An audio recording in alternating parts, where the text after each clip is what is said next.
તારીખ 5/2/2024 ઊંઝા માર્કેટ યાર્ડના બજાર ભાવ. તો ચાલો ખેડૂત મિત્રો આપણે વિડીયોમાં આગળ વધીએ.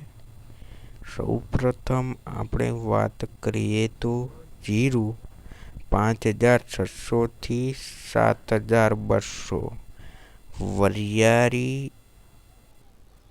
1,100થી 5,330, ઈસબગુલ 2,950થી 3,900, રાયડો 915થી 1,002.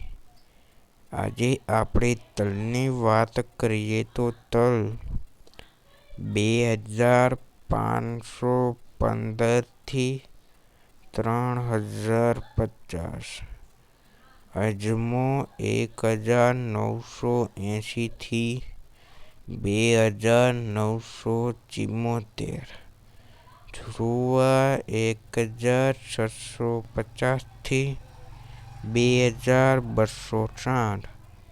ખેડૂત મિત્રો, તમે અમારી ચેનલને સબસ્ક્રાઈબ ન કરી હોય તો કરી નાખજો. અમારી ચેનલમાં દરરોજ ઊંઝા માર્કેટ યાર્ડના બજાર ભાવ આવતા રહેશે.